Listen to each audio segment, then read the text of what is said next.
जय शिवराय मित्रांनो, आज आमच्या घरातील बाप्पाचा 7वा दिवस। मनात आधीपासून एकच विचार होता, आज बाप्पा जाणार। सकाळी शेवटची आरती झाली आणि थोडासा विरहाचा माहोल। बाप्पा आता त्यांच्या प्रवासाला निघणार। दुपारची आरती झाली, बाप्पाच्या समोर गाराणे घातले आणि बाप्पाला खाली उतरण्याची वेळ आली। त्याचवेळी मुसळधार पाऊस सुरू झाला। जणू आकाशही बाप्पाच्या जाण्याचे डोळे भरून रडत होते। आमचा गणपती शेवटी बाहेर पडला। पावसाळ्याचे दृश्य, डोलत जाणारी मूर्ती आणि सगळ्यांच्या डोळ्यात अश्रू, खूप भावुक झाले होते। मला हे व्हिडिओ शूटिंग परफेक्टली करता आले नाही। पावसात तरीही मी विसर्जनाची काही सिनेमॅटिक शूट काढलेले आहे, ते तुम्हाला या आवडत्या गाण्यानुसार दाखवतो। चला तर।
प्रसाद म्हणून दहीभात मिळाला।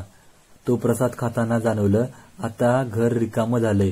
बाप्पाची जागा रिकामी आहे। मनात एक शून्य निर्माण झाल्यासारखं वाटलं। संध्याकाळी आई वडिलांसोबत जेवण केलं। मारताना जाणवलं, बाप्पा नसल्यामुळं घर मोकळं वाटत आहे। उद्या आम्ही परतीच्या प्रवासाला निघणार आहोत, मुंबईकडे।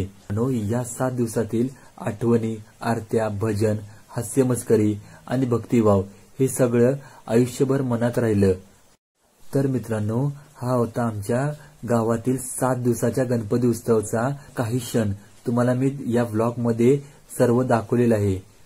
जे मागील व्हिडिओ तुम्ही पहा। पुन्हा भेटू आता नवीन भटकंती प्रवासामध्ये। गणपती बाप्पा मोरया। जय शिवराय।